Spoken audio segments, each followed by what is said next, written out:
pribadi kalian dan lain-lain gitu ya. Jadi ini kita bisa diskusi tentang bukunya. Nah, bukunya boleh buku online, boleh buku offline. Jadi kita saling mendengar dulu nih. Mau tanya dulu, Abrisam, kedengeran nggak nih suara Kak Irma? Dengar. Oh, oke, sip. Assalamualaikum Raihana.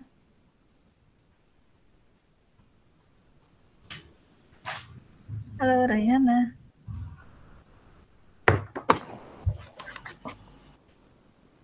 Nah, sebentar.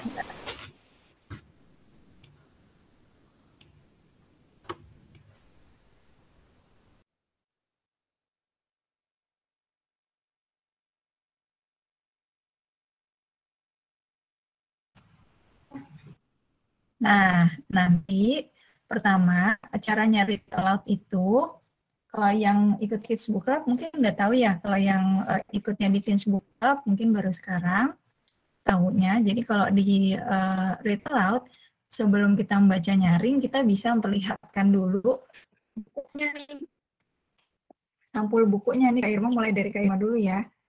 Nah, tapi kita harus hilangkan dulu background kayaknya. Oke.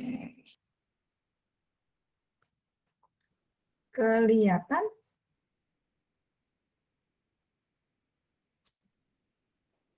Kelihatan. Ada yang pernah buku ini, ada yang pernah mungkin mendengar atau melihat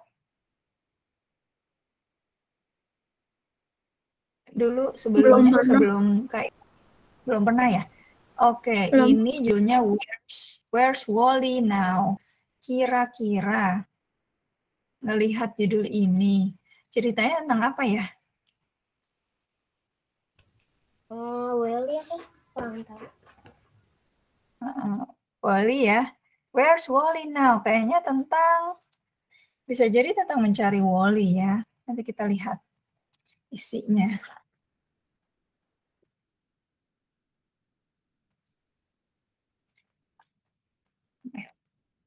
Ada tulisannya begini.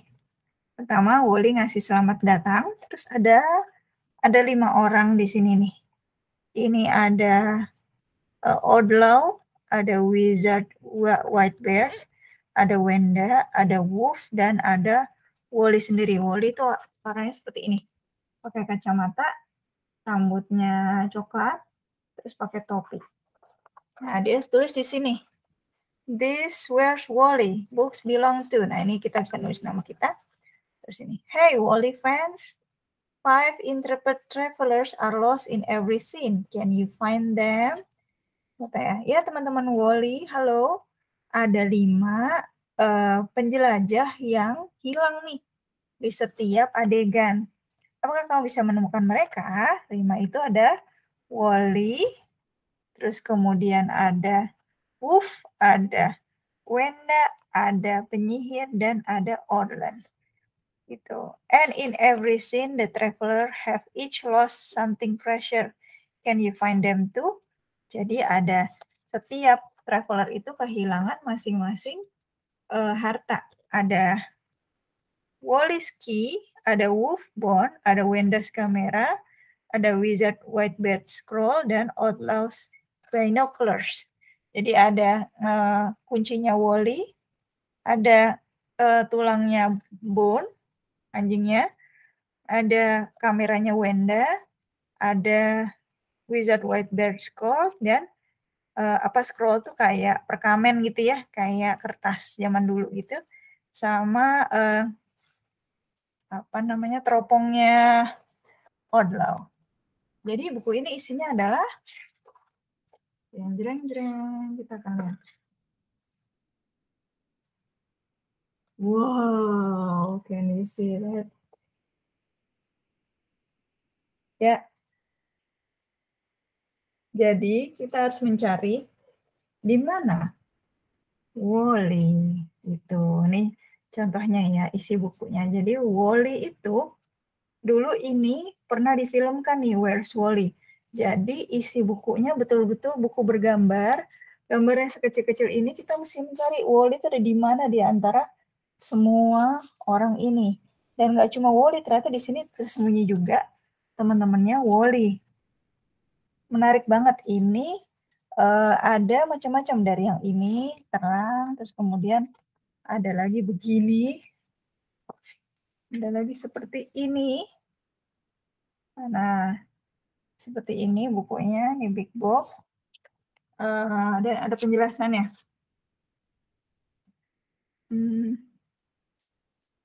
Nah, setiap ini ada the Romans spend most of their time fighting, conquering, learning Latin, and making roads. When they took their holidays, they always had games at the Colosseum. Jadi ini adalah penggambaran di Colosseum waktu itu. Nah,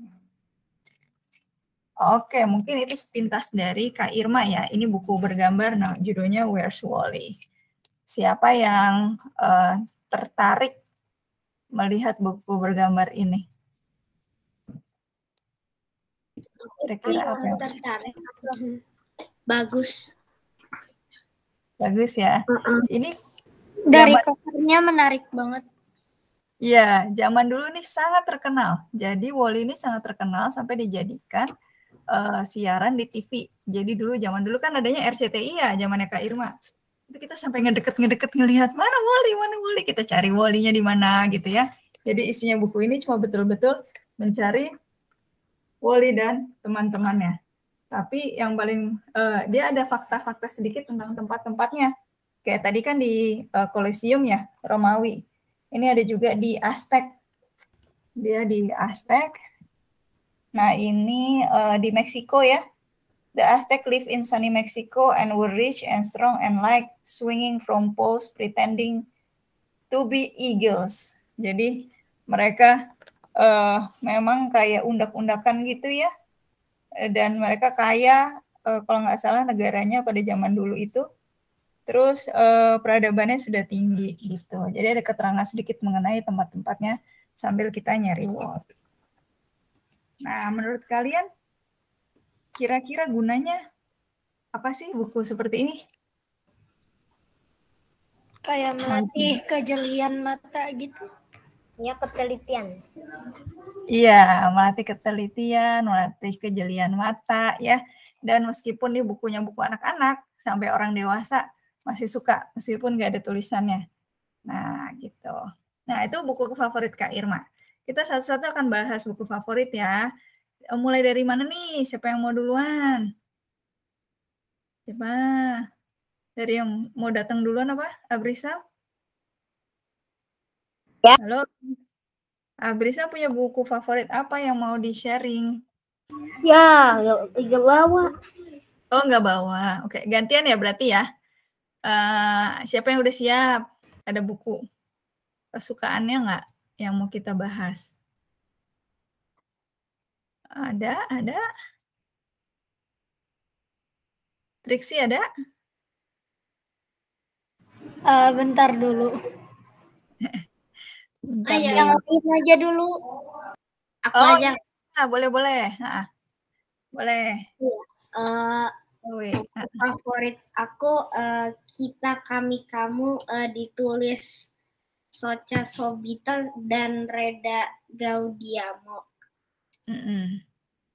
Jadi buku ini tuh tentang apa? Tentang Socha zaman dulu. Jadi zaman dulu kayak gimana ya, kayak buku diary gitu dibuat. Kalau kayak suka baca Diary of the Wimpy Kid itu mungkin udah tahu sama bukunya kayak gitu sih. Tunggu, jadi ceritanya Socha Sobita itu masih SD atau SMP gitu. Terus juga suka melakukan aktivitas macam-macam kayak gambar, terus suka cemil-cemil, terus tentang apa gitu, tentang suka ke museum. Jadi itu kayak kehidupan sehari-harinya pas masih kecil, umur muda gitu, kayak seaku gitu deh. Masih SD ya? Masih SD. Oke. Jadinya jadi juga kasih tahu tentang keluarganya gitu. Maps sama Babs. Jadi Socha Sobita manggil ibu dan bapaknya Maps dan Babs. Jadi orang tuanya suka jadi orang tuanya tuh punya hobi-hobinya sendiri. Terus kadang orang tuanya kadang rapat tentang rapor gitu. Terus juga kadang suka berantem juga sama opahnya. Terus kalau Maps rambutnya panjang, kalau Babs itu hobinya Babs itu suka bikin-bikin sama tidak bisa bangun pagi. Terus Socha juga tidak terlalu suka sekolah. Maksudnya nggak senang sekolah gitu.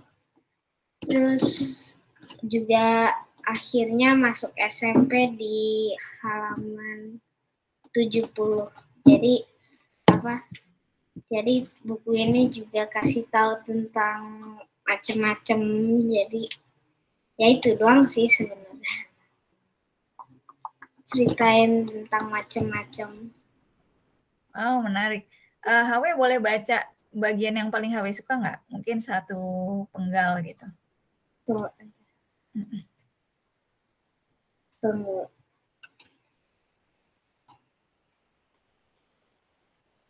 Halaman 20. Judul chapternya KKK atau singkatan dari kue kering keju. Kue kering keju itu kue kesukaanku, resepnya Maps dapat dari kotak bungkus keju yang dia beli di supermarket. Waktu dicoba ternyata enak sekali. Kalau Maps buat KKK atau kue kering keju, aku yang bantu mencetaknya di loyang seng. Aku pilih bentuk-bentuk yang aku suka. Kalau loyang sudah penuh, dimasukkan ke oven. Tunggu sebentar, dikeluarkan, ditaruh di tampah, lalu aku makan. Enaknya bukan main. Kalau boleh, aku mau makan KKK atau kue kering keju seumur hidup. Tapi mana bisa, Maps cuma bikin kue kering keju kalau dia tidak sibuk. Dan dia sibuk setiap hari. Terus kata Maps, aku harus makan sayur, bukan kue kering keju. Terus ada gambarnya nih. Tuh. Itunya sih terbalik kameranya, tapi ini gambar yang seadanya. Gambarnya bilang, aku suka kamu, maaf, aku suka kue kering keju. Iya, bukan aku. Ininya sayurnya itu pokcoy. Sayurnya pokcoy. Socha lagi gandengan sama kue kering keju, atau kalau itu sekarang bilangnya apa? Kastengel biasanya kalau kue kering keju. Iya, betul. Kalau kalian gimana? Ada yang suka juga nggak? KKK. Aku sih suka kalau mau lebaran.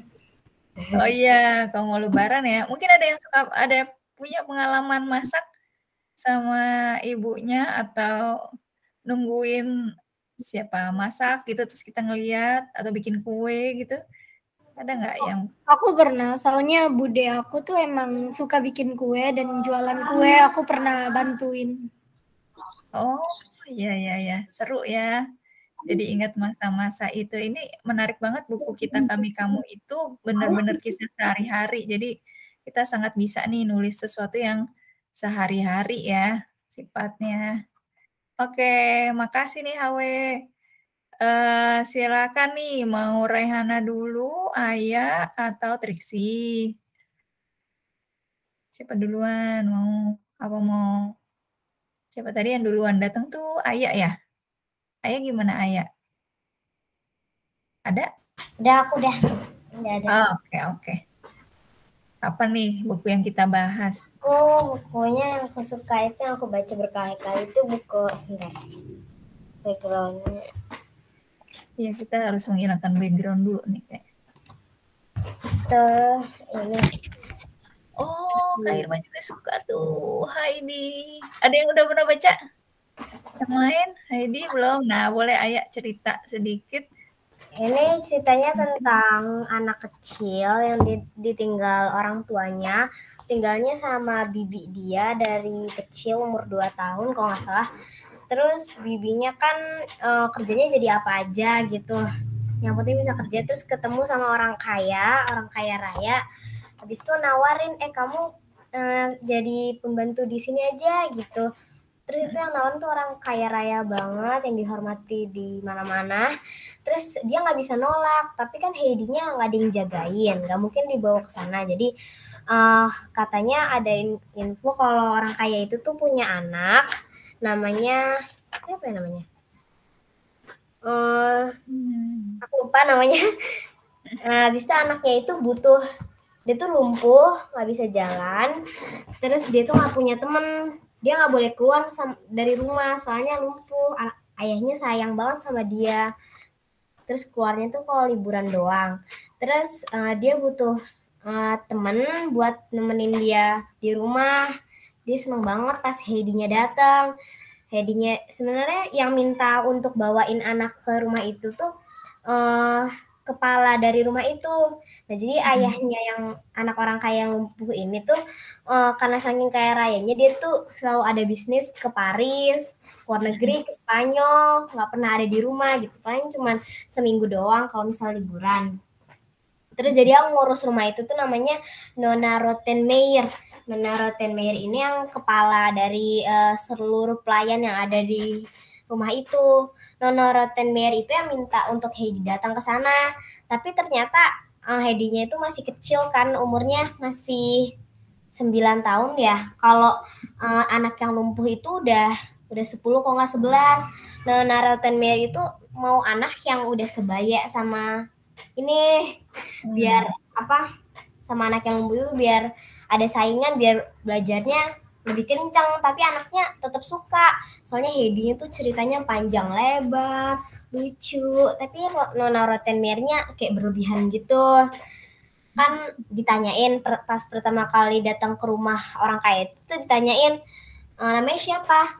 Nama aku Heidi. Terus kan nggak ada itu tuh nama yang nggak terkenal di kalangan manusia gitu, kayak aneh gitu waktu itu dikiranya. Terus dia nggak suka Nona Rottenmeier, siapa nama baptisnya gitu kalau nggak salah. Terus kata bibinya itu namanya Adelheid, itu nama ibunya. Dia dipanggil Adelheid, tapi dia nggak suka dipanggil kayak begitu. Terus sama anak yang lumpuh itu dia dipanggil Heidi aja. Dia ditanyain, kamu suka dipanggil siapa? Aku sukanya dipanggil Heidi. Akhirnya dipanggil Heidi. Bibinya bohong tentang umurnya. Heidi-nya kan emang tinggi, jadi kelihatan udah sebaya gitu, padahal otaknya enggak ya, masih yang kecil. Terus bibinya tuh bilang sebenarnya dia umur 10 tahun gitu. Terus katanya Heidi bilang, hey, umurku 9 tahun, umurku 7 tahun deh, 7 tahun, umurku 7 tahun gitu. Terus dia bibinya nyenggol, gitu. Terus saya bilang, 7 tahun? Gitu kan, aku mintanya yang sebaya. Terus dia bilang, please, untuk nerima. Akhirnya yaudah diterima. Mulai saat itu Nona Rottenmeier tuh gak suka banget sama anak itu. Terus ayahnya yang dari Paris tuh dipanggil untuk pulang. Pas pulang dia ngeliat anak yang lumpuh itu bahagia banget kelihatan wajahnya. Soalnya dia tuh ditemenin Heidi kan setiap saat. Tapi Nona Rottenmeiernya wajahnya nggak enak karena Heidinya suka bikin banyak masalah. Suka numpain chat, pas lagi belajar lari-lari. Soalnya kan dia awalnya tinggalnya itu di Sama kakeknya ya. pegunungan. Ah, Sama kakeknya.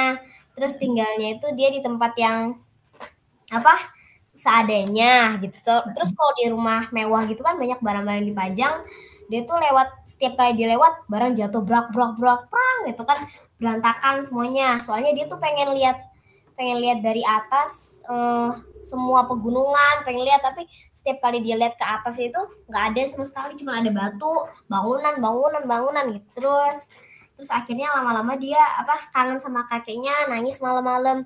Terus kalau lagi bacain buku yang tentang pegunungan, tentang alam gitu, dia suka keinget sama kakeknya. Habis itu lama-lama dia nggak mau makan, kurus. Dia juga kangen neneknya di sana. Dia nggak bisa lihat, buta. Itu bukan nenek dia, sebenarnya neneknya Peter. Peter itu pengembala kambing di atas gunung. Terus akhirnya dia kan sakit. Terus akhirnya dibolehin pulang gitu. Ya, tapi nggak minta pulang sebenarnya. Tapi udah dilihat sama ayahnya yang lumpuh itu, dia jadi lebih kurus, matanya juga bengkak gitu karena sama Nona Rottenmeiernya nggak boleh nangis, dipaksa untuk nahan tangisnya. Akhirnya dia dibolehin pulang, dibawa ke Gunungan Alpen lagi. Terus yang lumpuh itu belajar jalan sama Heidi, akhirnya lama bisa. Udah selesai. Iya, itu keren banget. Dan tapi lumayan tebel ya bukunya ya, Ayah ya. Tapi kalau buku yang tebel tapi seru tuh gak kerasa gitu. Iya, betul. Iya bener banget, aku juga baca buku berapa ya, sekitar 400 halaman, itu nggak kerasa, ternyata cuma sehari doang. Cepet Wah, banget. keren ya. Itu mungkin karena menarik banget ya. Biasanya buku yang menarik itu betul-betul membuat kita tuh kayak terpikat tuh dari awal sampai akhir tuh. Heidi itu kalau Kak Irma nggak salah, Heidi itu memang kisah klasiknya di Amerika ya dulu ya. Bukan, di Pegunungan Alpen kan ya. Pokoknya salah satu kisah klasik di dunia. Di Swiss yang diabadikan. Jadi ada beberapa. Lebih dari 50 bahasa. Ya, betul. Jadi udah sangat terkenal dari dulu. Nanti kapan-kapan kita bisa baca juga audiobooknya kalau ada versi singkatnya ya, bareng-bareng. Kalau Ayah sendiri mau bacakan satu cuplikan, karena ini read aloud ya, kita boleh nggak bacakan satu cuplikan, satu halaman aja yang Ayah suka gitu? Yang aku suka pas bagian endingnya, karena bikin gregetan. Oh, boleh. 1-2 lembar lah. Ya, tapi sebentar.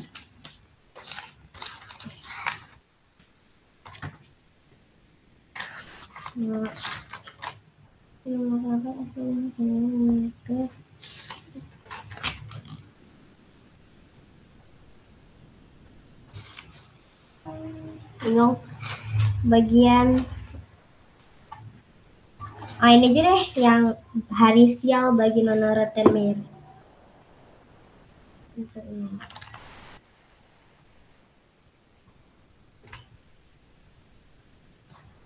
Hari sial bagi Nona Rottenmeier. Keesokan paginya, Heidi bangun dan melihat ke sekelilingnya. Lupa semua kejadian yang dialaminya kemarin. Dia tidak tahu dia berada di mana. Heidi menggosok matanya dan melihat lagi. Tapi semuanya masih sama. Dia berada di kamar yang besar di atas tempat tidur putih yang tinggi. Ada tirai-tirai panjang berwarna putih menutupi jendela-jendela kamar itu. 2 kursi malas dan sebuah sofa yang dilapisi bahan bermotif bunga-bunga. Ada sebuah meja bundar dan di atas tempat cuci tangan di sudut kamar terdapat beberapa barang yang belum pernah dilihatnya. Seketika Heidi teringat semua kejadian yang dilaluinya semalam, khususnya instruksi yang diberikan oleh si perempuan tinggi, Nona Rottenmeier. Heidi melompat turun dari tempat tidur dan cepat-cepat berganti pakaian. Dia pergi ke salah satu jendela lalu berpindah ke jendela yang lain dan berusaha menarik tirainya agar bisa melihat keluar. Tirai-tirai itu terlalu berat baginya. Jadi dia menyelinap ke belakangnya, tetapi jendelanya ternyata terlalu tinggi.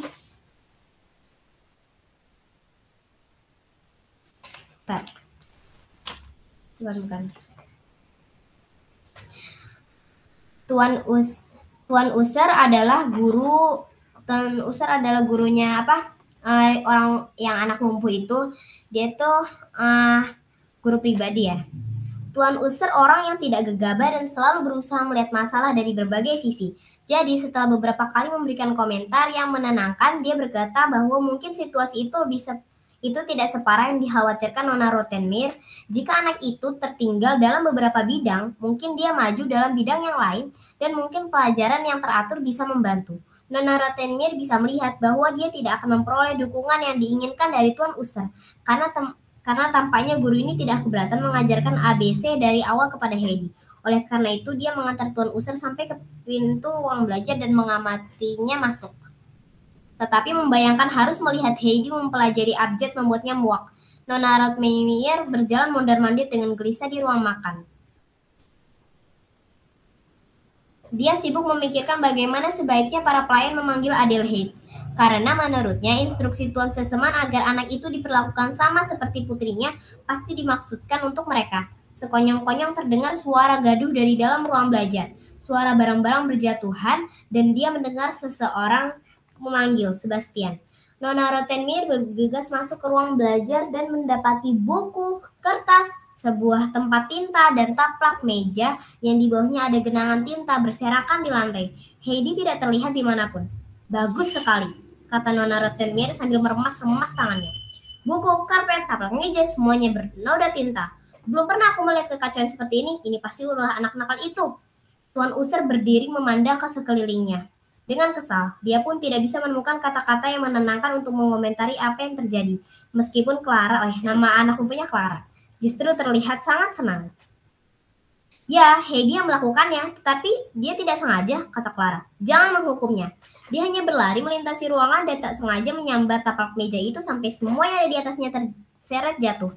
Ada banyak kereta kuda yang lewat di jalan, dan kukira dia ingin melihatnya. Dia pasti belum pernah melihat kereta kuda sebanyak itu.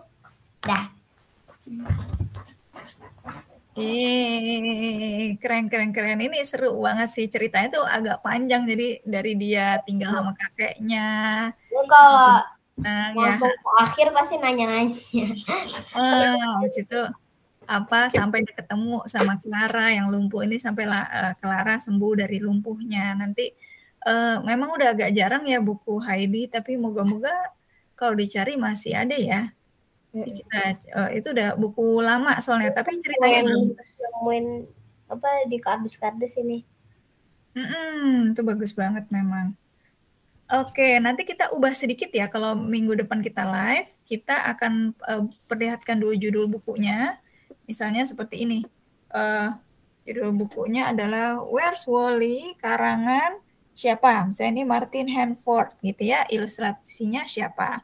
Terus habis itu kita akan bacakan, kalau bukunya pendek kita bisa bacakan keseluruhan, tapi kalau misalnya bukunya panjang, mungkin kita hanya bacakan kurang lebih 8 menit ya, 8 menit untuk setiap buku di bagian paling menarik aja gitu. Jadi itu mungkin ya hitungannya 2-3 lembar halaman gitu kita bisa bacakan. Kalau mau dari Let's Read boleh, atau mau dari buku kalian juga boleh. Oke, ini Raihana mau coba?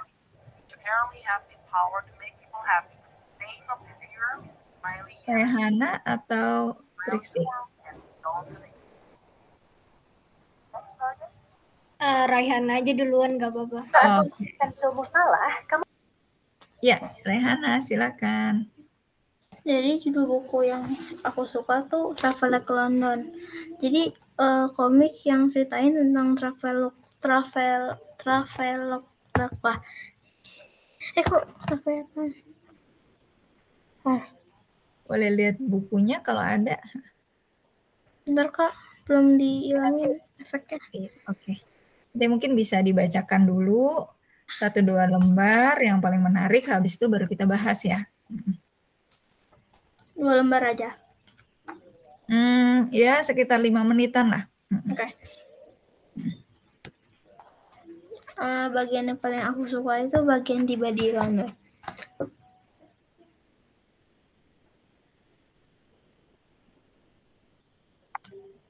Wah, sudah mau sampai. Sudah nggak sabar ingin melihat London dengan mata kepala sendiri.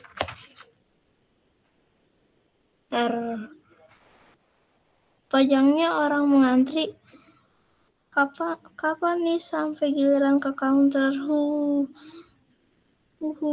Dan kenapa aku terasa begitu pendek ya?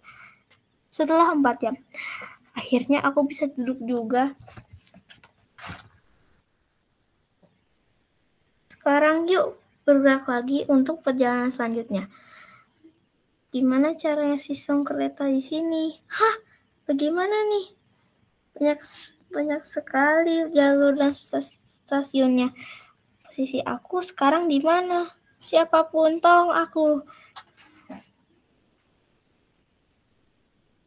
Tapi hanya ada satu kereta saja di sini. Wah, penuh sekali ya. Tak apa, aku pasti bisa melihat pemandangan luar. Benarkah ini London? Kenapa tak seperti kota? Hah, masuk jalur bawah tanah juga. Namanya juga underground, banyak tanya. Akhirnya, aku sampai juga di kota London.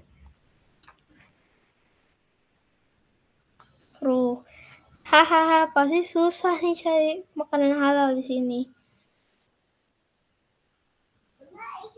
Restoran halal lagi. Ya betul, restoran halal. Apalagi yang kau cari? Apa betul aku benar-benar berada di London sekarang? Alhamdulillah, sampai juga akhirnya. Kaki rasanya mau copot. Klak. Selamat datang, Wani. Ayo masuk. Pasti kamu lelah. Hahaha. Kamu istirahat di kamar ini ya? Oke. Mereka sudah susah payah membantu. Akhirnya bisa istirahat. Ya ampun, sudah jam berapa ini? Sudah berapa lama aku tidur sampai sudah pagi begini? Aku masih jet lag, lama sekali aku tidur sepertinya.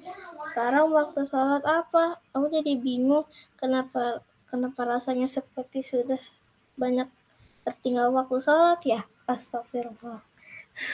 Sudah Kak. Oke, wah di London ya. Wah menarik ya. Kalau di London tuh kita dari London, kira-kira berapa jam tuh bedanya? Nggak tahu Kak. Nggak tahu kira-kira. Kalau kita sama Amerika pas 6 jam ya, kalau nggak salah 6 jam ya. 6 atau 12 ya. Terus sama Amerika tuh kayak belakang-belakangan. Ya, Nah, London kan waktu itu papa aku lagi di Amerika. Jadi kita itu kayak beda sehari gitu. Iya, kayak beda sehari, betul. Apa 12 jam ya kalau nggak salah ya. Jadi bedanya tuh misalnya di sini jam 10 pagi ya di sana jam 10 malam gitu ya. Kurang lebih ya. Jadi kalau mau video call jadi susah nyari waktunya gitu. Nyari waktunya jadi susah. Nah, kalau Rehana, apa yang paling menarik dari buku itu menurut Rehana? Yang paling menarik itu kadang-kadang kalau habis baca bukunya ada kayak pemberitahuan gitu. Kayak misalnya tentang muslim di London, makanan-makanan di London, universitas di London, semua rekreasi atau sesuatu yang ada di London. Ya, menarik. Boleh lihat covernya nggak, Rehana? Ini. Oh, aku punya buku itu. Judulnya apa tadi? Tak sebentar. Apa London? Travelog London. Oh, oke. Yang pengarangnya tadi? Pengarangnya Warna-Wani. Oh, Warna-Wani. Wah, menarik ya. Aku pengen nambahin dikit. Jadi ada fun fact. Jadi itu sebenarnya buku dari Malaysia, terus itu ditranslate ke bahasa Indonesia gitu. Oh, oke. Berarti penting banget ya kita punya pegangan itu ya sebagai muslimah gitu. Kalau misalnya di negeri, terus ke negara lain tuh gimana puasanya mungkin ya, atau gimana mau sholat di mana gitu kali ya. Ada juga ya, Rehana ya? Ada. Menarik, menarik. Wah, nanti Kak Irma cari nih bukunya. Penasaran. Kadang-kadang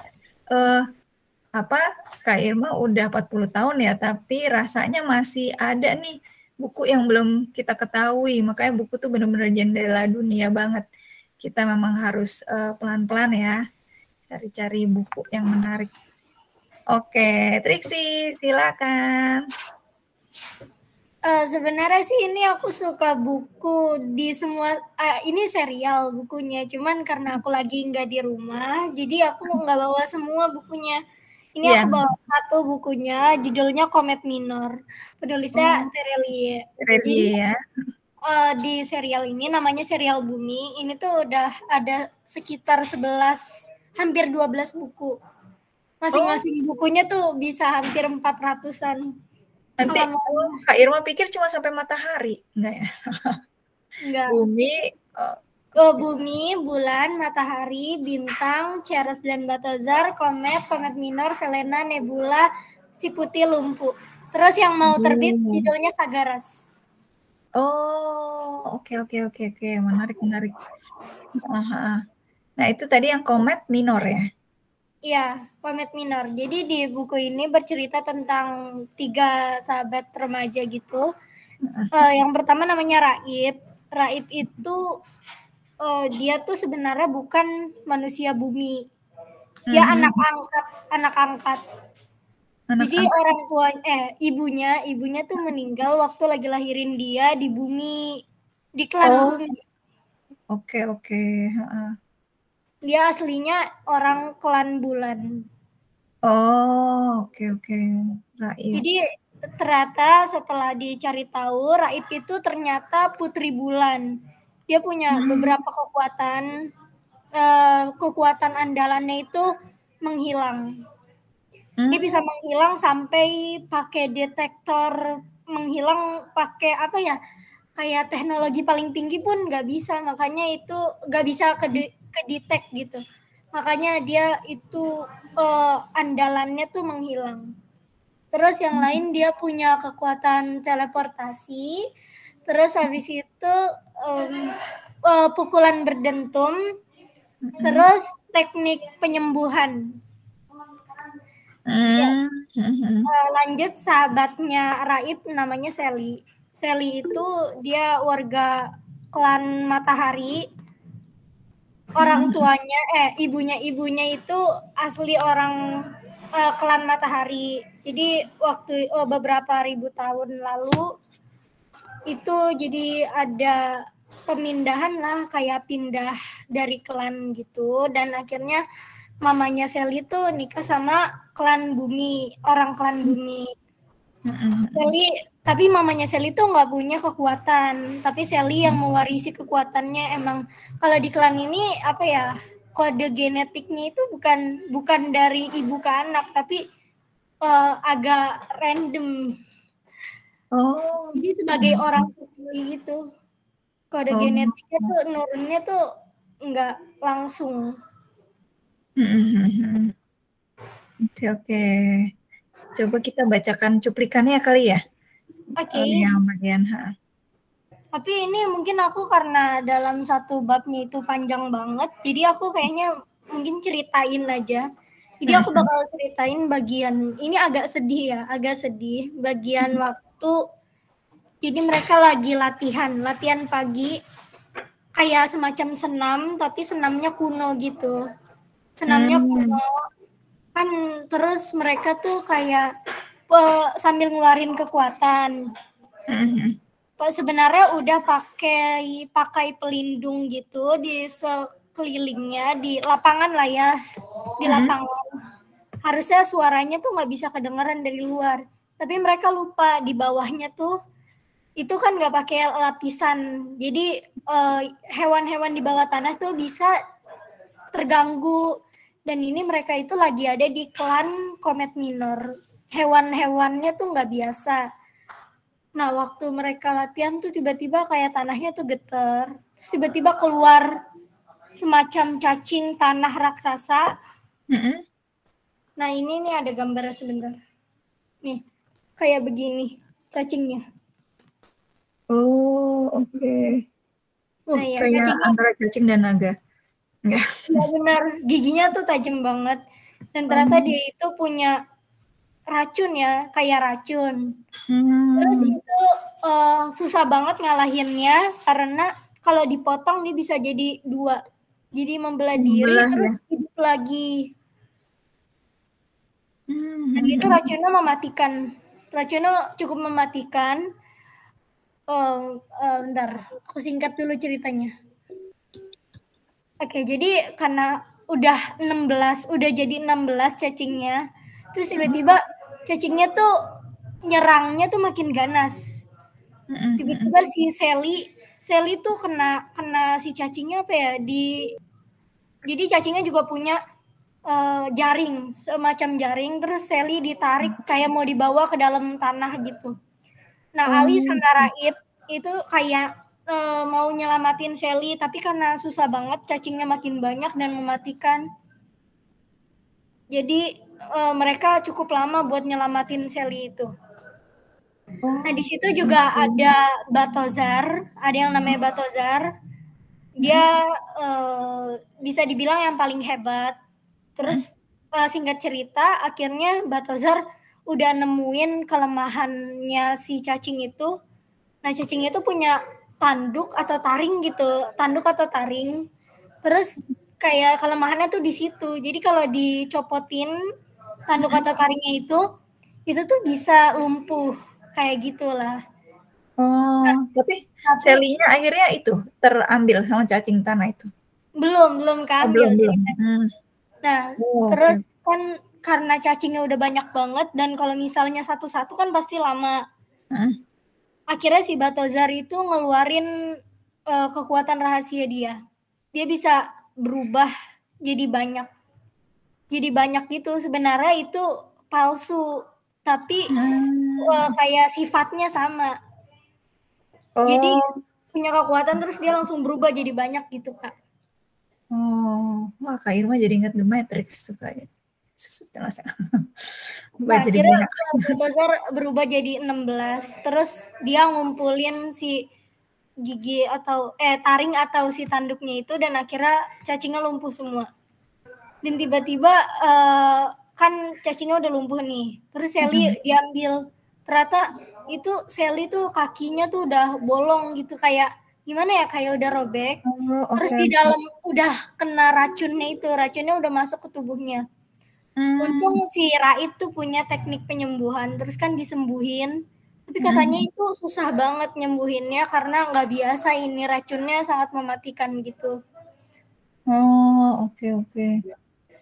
Wah, menarik banget ya Kak Irma. Jadi Kak Irma tuh melihatnya sering sih di perpustakaan tapi belum sempat melihat gitu. Wah, ini yang lain udah pada baca juga nggak nih bukunya Terelie? Belum. Aku pernah dibacain yang mana tuh, yang warna hijau lah, pernah dibacain tapi nggak pernah tahu gimana. Itu yang bumi kayaknya. Iya. Kayak itu. Nah, ya, memang ternyata kalau misalnya dibacakan buku dan nyaring, itu kita jadi lebih tertarik loh baca bukunya orang lain gitu ya. Mungkin kita belum pernah tahu sebelumnya dan kita lewat-lewat aja gitu. Tapi begitu dibacakan orang lain, oh ternyata menarik ya untuk dibaca bukunya. Ini masih ada satu lagi nih, Abrisam ya.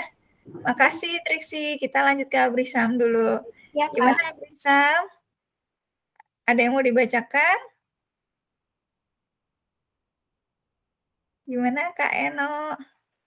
Halo. Abrisam sepertinya ada masalah. Buka. Oke, Abrisam boleh di sini. Iya, gabung di situ kah?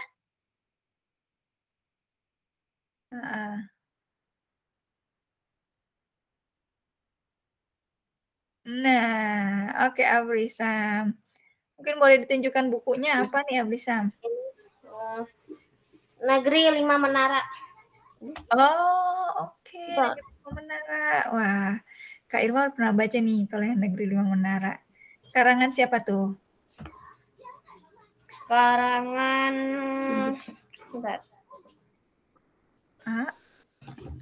Afu Adi. Afuadi. Oke, Abrisa mau bacakan dulu atau cerita dulu? Mau bacakan dulu kali ya? Aku baru baca. Oh boleh, nggak apa-apa. Baca Baca dua lembar gitu boleh. Oh iya.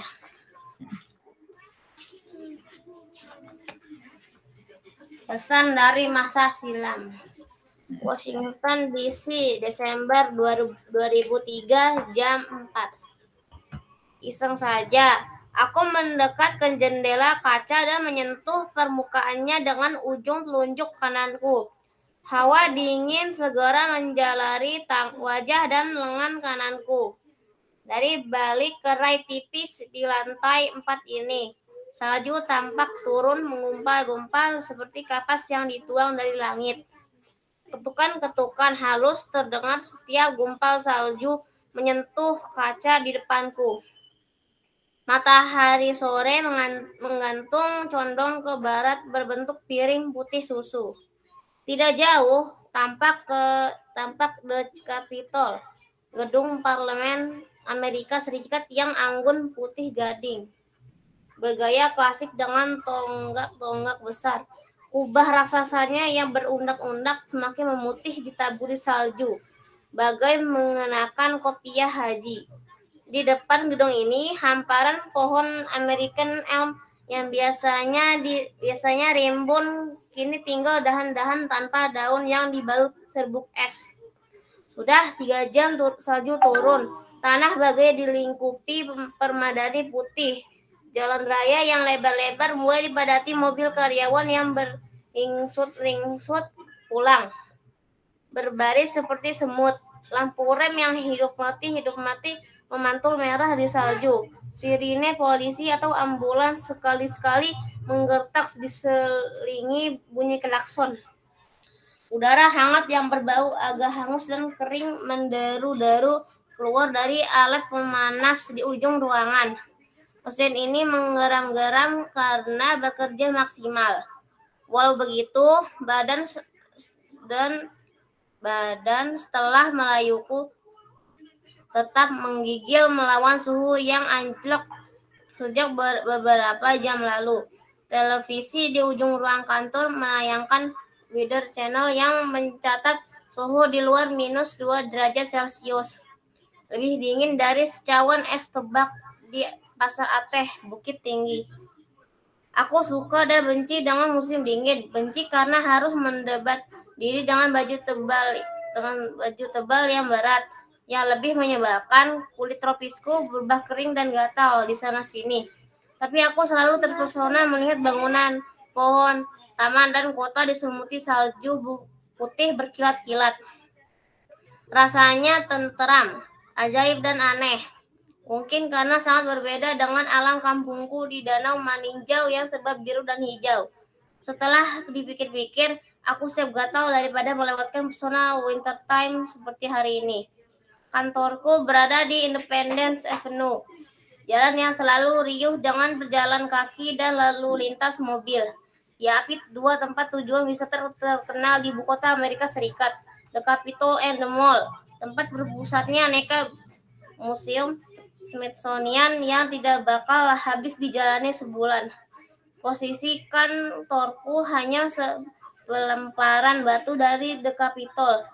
Beberapa menit naik mobil ke kantor George Bush di Gedung Putih, kantor Colin Powell di Department of State, markas FBI, dan Pentagon, lokasi impian banyak wartawan. Walau dingin mencucuk tulang, hari ini aku lebih bersemangat dari biasa. Ini hari terakhirku masuk kantor sebelum terbang ke Eropa untuk tugas dan sekaligus urusan pribadi. Tugas liputan ke London untuk wawancara dengan Tony Blair, Perdana Menteri Inggris, dan misi pribadiku menghadiri undangan World Interfaith Forum. Sudah. Oke, Abrisam udah membaca sebagian atau baru baca nih yang negeri yang mana? Baru sebagian. Oh, baru sebagian. Oke. Ini ceritanya tentang apa nih, Abrisam? Mungkin bisa sedikit ini? Tentang semua Alif yang menginjak tanah di luar ranah Minangkabau. Oke. Tentang pesantren ya? Ini ya? Iya. Tentang pesantren. Jadi ini sebetulnya kisahnya terinspirasi dari Gontor. Ada yang tahu pesantren Gontor? Tahu. Tahu. Di mana tuh? Abdi sama atau gimana pesantren Gontor itu? Di Jawa Timur. Di Jawa Timur ya. Jadi memang pesantren itu kan begini ya, stigmanya orang tentang pesantren dulu nggak terlalu bagus dulu ya. Kesannya kayak pesantren tuh terlalu keras dan lain sebagainya. Dan di negeri Lima Menara ini kayak banyak orang jadi tersadar kalau ternyata kehidupan pesantren itu tidak sejelek yang orang sampaikan, bahkan bisa berkreasi. Nanti tuh dijelaskan di negeri Lima Menara itu maksudnya ya dia menjelaskan di dalam pesantren itu ada menara juga kalau nggak salah ya. Nah di situ mereka suka kumpul tuh di salah satu menaranya. Dan pada akhirnya jadi orang-orang sukses, ada yang ke Amerika, ada yang kemana gitu. Nah pesan dari masa lalunya itu kalau nggak salah dari temennya tuh nanti. Gitu Abrisam. Nah, kira-kira nih ada yang bisa mengaitkan nggak ya tentang misalnya kita orang Indonesia yang keluar negeri nih, karena di Amerika nih yang iklimnya beda banget gitu. Ada nggak yang bisa mengaitkan dengan cerita ini? Kehidupan pribadinya. Atau mungkin pernah dengar temennya gitu.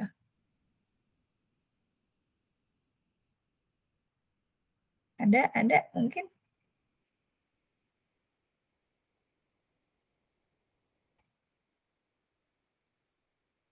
Coba kita lihat ya. Seperti apa sih The Capital? Nah, ini Kak Irma punya gambarnya nih. Tuh, wow.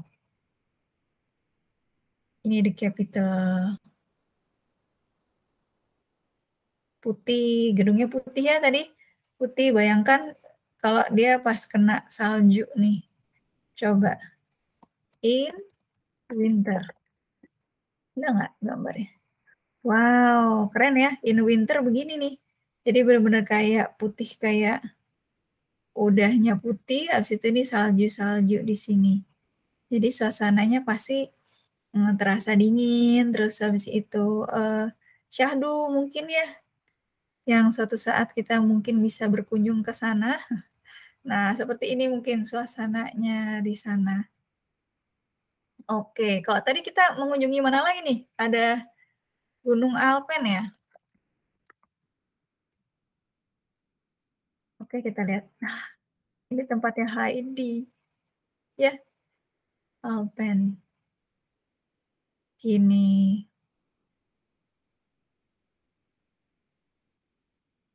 Nah, gini nih suasana di tempatnya Heidi. Dia tinggal di puncak paling atas. Puncak paling atas ya. Mungkin kayak gini kali ya. Coba kita berhayal-hayal nih. Seperti ini mungkin. Di Gubuk. Coba. Wah, kemana ini? Sebentar. Fotonya sih. Oke, ini X. Nah, mungkin begini tapi di Gubuk ya, zaman dulu begitu. Jadi di pegunungan pasti dingin sekali, terus gubuknya juga sederhana gitu ya. Oke. Kemudian terakhir kita mau lihat, enggak, 2 lagi ya. Kita berkunjung kemana lagi tadi? Ada 2 tempat lagi yang disebutkan tadi sama teman-teman. Kemana kira-kira? Tadi ada Alpen, ada Alpen, ada London ya. Versi London. Nah, yang terkenal di London apa? London Bridge, Kak Irma? Yeah, London Bridge is falling down gitu. Kalau ini ya. Ini yang terkenal London Bridge sama Big Ben, menara Big Ben. Sama ini terkenal banget nih, kotak telepon merah. Ya, Oh, itu ada di jadi mana-mana. Jadi kayak logo di gitu mana-mana. ya. Logo. Iya, ini paling terkenal, ikonik itu di London. Meskipun di kota-kota lain juga ada ya, cuma di London tuh kayak ikonnya London itu adalah kotak telepon warna merah ini. Sekarang Terus masih juga ada. sekarang sudah dijadikan tempat naruh-naruh buku, keren ya. Jadi di luar negeri itu, saking budaya bacanya bagus nih, Kak Irma baca tuh, jadi banyak orang tuh ya udah naruh buku, donasi buku di situ, udah mau dibaca siapa aja. Jadi jadi tempat kayak perpustakaan kecil gitu. Ada yang dijadikan itu. Tapi kan itu sempit. Iya, kan tapi ada banyak ya. Maksudnya, jadi dia naruh buku, orang bisa baca buku, siapapun gitu. Maksudnya bisa bukan pinjem buku sih, ya ngambil bukunya aja untuk dibaca, nanti dibalikin lagi gitu. Coba. Biasanya kayak ada postcard gitu, terus tulisannya London, pasti ikonnya itu kotak telepon gitu. Iya, benar. Sama bis tingkat merah ini nih. Wah, ini juga terkenal, ikonik kalau di London. Tempat telepon merah, apa sih namanya ya? Sebentar. Tempat telepon merah. Mungkin phone box London. Oh iya, phone box London. Coba kita lihat ya, phone box London now. Seperti apa nih? Nih, lihat deh. Kelihatan nggak? Kelihatan nggak? Ada buku-bukunya. Wow. Ya? Ternyata nggak kecil-kecil. Berarti nggak ada teleponnya. Sekarang kan soalnya ini sekarang ada jadi tempat nih buat nyimpan minuman ada, tapi ada juga yang tadi nyimpen buku tadi, yang mana tadi nyimpen buku? Ya, hilang. Oh ini nih. Nah, kita klik di sini. Jadi dijadikan berbagai ini. Nih, buku-buku di sini. Gitu ya. Siapapun bisa. Oke, sebentar.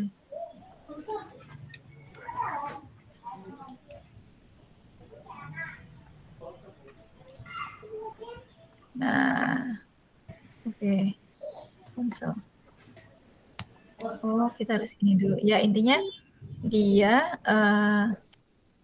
oke. Ini ada arsitek khususnya juga. Terus dia naruh-naruh buku di sini deh, setahu Mbak Irma itu. Nah, terus tadi kita kemana ya? Kita ke bulan ya. Coba kita ke bulan. Situasi di Moon nih tempatnya Raib nih. Tapi kan aku tadi bacainnya komet. Oh, komet ya. Coba komet minor. Komet minor. Komet minor tuh beneran ada nggak ya? Kira-kira? Oh, ini Terilia-nya. Komet minor. Komet. Coba, komet. Nah, komet lemon. Oh, ada namanya komet lemon. Jadi karena komet itu kan dia kayak bergerak terus, makanya klan komet itu paling susah ditemuin karena dia selalu bergerak-gerak. Jadi buat portal ke klan komet tuh susah banget, cuman ada di satu tempat. Dan itu pun siklusnya 2000 tahun sekali buat bisa masuk ke sana melewati portal yang di satu tempat itu. Oh iya, karena dia sangat cepat, terus kan dia banyak gitu ya. Komet-komet itu sebetulnya. Nah, ini kan biasanya ini sekali dalam 6.800 tahun gitu nih. Sekali dalam berapa tahun gitu. Nah, sama satu lagi deh. Kalau Mbak kamu yang nulis itu Mbak Reda Gaudiamo berdasarkan kisah dia pribadi. Jadi dia tinggalnya di Surabaya. Kita lihat Surabaya ya. Pas dia cerita tentang kamu itu kalau nggak salah dia di Surabaya. Tapi sekarang mungkin di Cikini ya. Pas kecil tuh Soka tinggalnya di Surabaya. Nah, kota ini terkenal akan ya apa nih namanya nih? Suro dan Boyo. Suro tuh maksudnya kayak hiu sama buaya gitu. Karena saling apa namanya? Saling berlawanan ceritanya sejarah kotanya gitu. Iya, aku Nah, pernah baca asal-usulnya tuh unik banget. iya. Mungkin ada yang aslinya Surabaya nggak? Kak Irma kebetulan aslinya Surabaya nih. Ada yang saudaranya di Surabaya?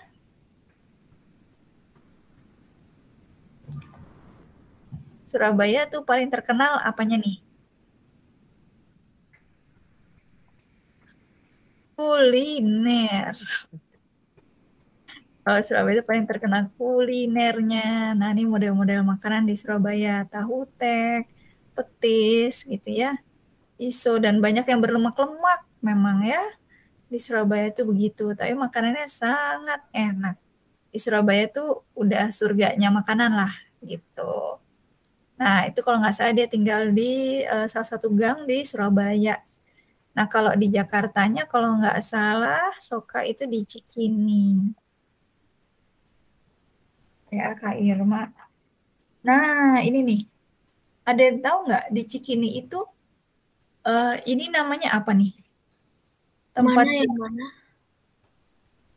Oh, itu aku ingat aku sering ke situ, kayak ibuku suka ke salah satu tempat kopinya itu, suka itunya. Aku juga suka lewat jalan itu, tapi aku lupa namanya. Tapi dulu aku sering banget ke situ. Oke, ini memang ada namanya tuh kalau misalnya ini itu kayak apa nih namanya? Kayak pedestrian way tapi ada atasnya nih. Apa ya namanya ya? Kok kayak jadi lupa ya? Ada istilahnya. Kalau nggak salah architrap atau apa ya? Jadi zaman dulu zaman Belanda selalu begini. Jadi bangunannya masuk ke dalam, terus ada naungannya yang ini nih. Jadi kita jalannya tuh di bawah naungan itu, di trotoarnya. Nah, ini mau dibagusin lagi nih di Jakarta karena dulu tuh peninggalan Belanda sebetulnya ini. Aku itu udah itu Jalan Cikini Raya. Cikini Raya tuh seru banget, di situ banyak apa tuh di Cikini Raya? Aku dulu ke tempatnya Bakul Cikini. Oh, Bakul Cikini ya. Cikini itu yang terkenal ada kantor pos ini. Ada. Oh, ya itu aku juga pernah lihat. Bakul Cikini betul kayak kafe-kafe yang lucu-lucu tuh di Cikini. Terus ada stasiun di sana. Stasiun. Sama ada sebentar. Sama ini streetnya, street artnya gini nih. Kalau malam-malam banyak yang makan di sini. Ini lucu banget nih. Trotoarnya sekarang udah dibagusin. Terus yang terkenal juga Taman Ismail Marzuki. Tahu? Oh iya, tunggu bentar. Tunggu aku ingat-ingat dulu. Planetarium ya, Kak Irma. Iya, planetarium. Kalau kalian ke Cikini, mampir-mampir ke Taman Ismail Marzuki, di situ adalah pusat kebudayaan. Nih di sini dulu Kak Irma kan pas masih SD sempat nari. Nah, kalau nari pentasnya di Taman Ismail Marzuki gitu. Sekarang udah bagus gedungnya. Kayak gini kalau malam. Dan deket planetarium juga nih. Planetariumnya. Gitu, nih ada. Nah, ini nih kalau yang tadi kita mau tahu tentang komet, bintang-bintang itu bisa masuk ke sini nih, deket tim ini di dalamnya ya. Cuma ini sih nggak terlalu lama. Kita kayak muter aja gitu, cuma ada ini. Nah, ini memang butuh dipugar lagi memang ya biar lebih bagus ya.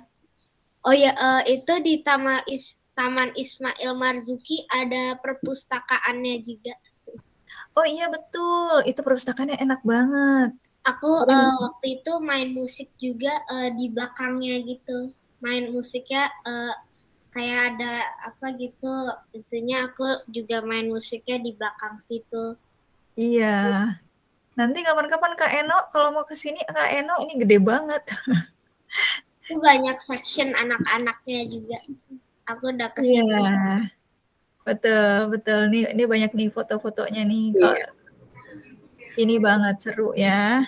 Semoga Tin suatu saat bisa playdate ya Kak Irma ya. Seru juga nih kalau playdate.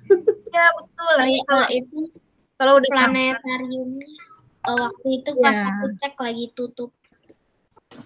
Kalau mau nih, ini kalau mau ya, nanti kalau udah kondisi sudah aman, kalau mau playdate kita boleh misalnya cari yang deket-deket dulu deh, kita ketemu di satu titik nih, terus kita walking tour. Kita tour tapi kita jalan kaki. Gitu. Terus nanti boleh tuh dari situ kita buat, ini kan sebetulnya cerita itu inspirasinya dari dunia nyata ya. Kayak Harry Potter, J.K. Rowling tuh lagi jalan ke stasiun, terus dia melihat itu, dia bayangin, dia kalau nggak salah ngeliat itu sebuah gereja apa gitu ya, yang itu tuh akhirnya jadi settingnya Harry Potter. Nah, itu dia membayangkan gimana kalau ada kayak sekolah penyihir dan lain sebagainya. Jadi kisah-kisah besar itu lahir dari pengamatan. Jadi boleh suatu saat kita, kalau misalnya aman gitu ya, boleh kita menjelajah satu tempat, terus kita nulis nih, ada apa sih yang menarik di situ, terus kira-kira kalau aku punya tokohnya lagi ngapain di situ ya, kita jalan lagi ke satu tempat gitu boleh. Atau kalau mau virtual juga bisa kita buat seperti itu ya. Oke. Offline aja, virtual offline ya. Lebih seru ya offline. Wah, Kak Ella offline. Kita offline. Iya. Ini rumahnya pada di daerah mana kalau Kak Irma boleh tahu kalian? Reji. Triksi Depok Kelapa 2. Rayhana di? Di Bojongsari, Depok. Bojongsari, Depok. Triksi di? Bojongsari, Depok. Oh, Bojongsari, Depok. Boleh. Kita boleh nanti, boleh pertama playdate-nya mungkin ke Perpustakaan Nasional, boleh. Bareng-bareng ketemuan di sana ya, sambil nyari buku di sana. Atau kalau mau ke Widayanto, boleh tuh, Kak Eno. Menarik ya. Kita bisa ketemuan di Widayanto, mungkin hari Sabtu gitu. Kita baca aja di situ bareng-bareng. Gitu. Wah, seru. Nanti kapan-kapan kita ke sana. Abrisam udah ke sana ya kemarin sama Kak Eno sama Kak Irma sempet. Nah, nanti kita bisa ke sana lagi. Oke, karena jamnya sudah jam 5 lewat, minggu depan kita akan live. Yang belum dapat jadwal itu Hawe mau kapan ya? Live-nya itu minggu depan per 2 minggu. Minggu depan, terus ada minggu depannya lagi ada kegiatan lain, terus minggu depannya lagi ada kegiatan. Gimana? Hawe bisanya kapan? Itu sih aku masih bingung soalnya misalnya bulan depan aku udah sekolahnya udah full. Oh, fullnya sampai jam berapa kira-kira? Kira-kira sampai jam 2, jadi jam 4 atau jam 3 masih bisa. Oh, iya. Kalau yang lain sama sampai jam segitu atau gimana? Triksi sampai jam berapa, Triksi? Aku dari pas masuk sekolah belum offline yang full, jadi nggak tahu pulangnya jam berapa. Oh, iya. Kalau Kak Irma, di sekolah Kak Irma di Lazuardi itu cuma sampai 11:30. Nah, sisanya jam 1 sampai jam 2 itu kayak lebih asinkron gitu. Jadi kalau ada tugas-tugas yang butuh di coaching, nah itu di jam 1 sampai jam 2, tapi semuanya ada di pagi hari memang. Oke, jadi mungkin jam 4 kali ya pasnya tetap ya Kak Eno ya. Nanti kalau playdate mungkin kita cari hari lain yang semuanya bisa. Hari Sabtu misalnya, tapi mungkin entah sebulan sekali atau kalau sebulan sekali keseringan 2 bulan sekali gitu. Kalau mau. Sebulan sekali nggak keseringan sih, Kak. Nggak keseringan ya. Boleh, boleh. Nanti kita ke Widayanto paling deket ya. Ini ada yang pernah nggak ke Widayanto? Itu tempat apa? Tempat membuat keramik, Trisi. Tempat buat keramik. Dekat Tugu, tahu? Menunjukkan dia terbuka dan tertarik padamu. Alisnya turun saling berdekatan. Nah, ini kayak gini nih tempatnya. Dia sedang marah padamu. Saat dia sedih, Dari Widayanto ya. Itu di mana, Kak Irma? dia membutuhkannya. Di Depok loh. Mata. Nggak tahu kan? Tapi dia tempatnya kayak masuk gitu. Enak. Tapi enak banget kalau ke sini. Kalau mau sih Sabtu pagi gitu. Kalau dari rumah Triksi mungkin setengah jam ya, Bojongsari ya Triksi. Emang lokasinya itu di mana? Ini Tanah Baru, Beji. Tanah Baru. Setelah Beji, iya. Aku nggak tahu jalan sih. Nah, Beji deket kok, nggak terlalu jauh sih dari situ. Nah. Hanya memang ada HTM ya, Kak Irma, pas masuk. Ada sih, kalau nggak salah 25.000 ya. Ya, dan kemudian untuk buat keramik. Kalau mau sambil keramik boleh, atau mau di sana kita baca-baca aja juga Baca boleh. aja bisa, jadi, iya. Kita nanti ke sana baca-baca. Di sana ada buku. Nah, di sana memang nggak ada bukunya. Jadi kalau di sana itu benar-benar hanya tempat yang refresh gitu ya. Tapi kita bisa baca buku sama-sama tuh di sana. Nah, bisa juga saat playdate tuh dilakukan semacam book swap ya. Jadi tukeran. Oh iya. Iya, tukar buku, Boleh. saling meminjam misalnya HW bawa kita semua lah ya, Kak Irma, Kak Eno, dan kemudian teman-teman semua bawa. Misalnya HW ngambil buku milih, ternyata bukunya Kak Eno. Nanti Kak Eno ngambil bukunya Triksi, kayak gitu. Triksi ngambil buku Kak Irma ngambil bukunya Mazaya ngambil buku Raihana, kayak gitu Kak Irma. Seru deh kayaknya. Oh, boleh.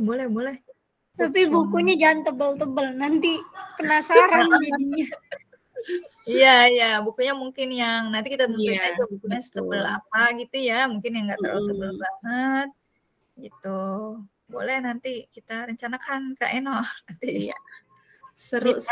Sama sebetulnya Kak Irma juga pengen ngajak, kan ini ada kerjasama donasi buku ya, sebetulnya di komunitas Read Aloud. Ternyata memang kemarin secara fakta menunjukkan bahwa orang Indonesia tuh sedikit sekali yang punya akses terhadap buku. Jadi ya, 1 dari 90 orang bisa mengakses buku. Kita masih beruntung di wilayah Depok, akses buku media deket gitu ya. Mudah ya. Deket itu mudah. Tapi bayangkan kalau yang di pelosok, mereka mungkin cuma ketemunya hanya buku pelajaran. Jadi wajar aja minat baca kita sangat rendah berdasarkan skor PISA karena bukunya juga hampir nggak ada gitu kan ya. Jadi, nanti moga-moga kalian juga bisa jadi duta baca. Ini juga buku-buku elektronik semakin diperbanyak. Jadi nanti kita bisa jadi duta baca nih untuk anak-anak di wilayah lain. Gitu. Oke, sudah 5:30. Terima kasih ya semua. Nanti sebelum minggu depan live, mungkin ada briefing buat yang tampil sebentar. Habis itu kita live, cara live-nya begitu. Jadi judulnya dulu dibacakan, kemudian kalau ada ilustratornya, terus langsung dibacakan ceritanya. Mungkin 2-3 lembar, setelah itu mungkin moderator akan menanyakan pertanyaan-pertanyaan. Misalnya, tokoh mana yang kamu paling sukai, apa yang kamu bisa kaitkan dengan kehidupanmu gitu. Nah, itu seperti itu. Kurang lebih acaranya. Oke, masih ada pertanyaan sampai di sini? Enggak ya? Oke. Kita ketemu minggu depan ya. Terima kasih semua. Terima kasih Kak Irma. Terima kasih teman-teman. Sampai jumpa lagi Kak Irma. Ya. Foto bersama dulu yuk Kak Irma. Ya, betul. Mari foto kita. Foto. 1, 2. Di Abrisam. 3. Oke. Sudah, terima kasih semua. Iya Kak Irma, sama-sama. Assalamualaikum. Dadah. Udah semuanya, sampai jumpa lagi. Waalaikumsalam.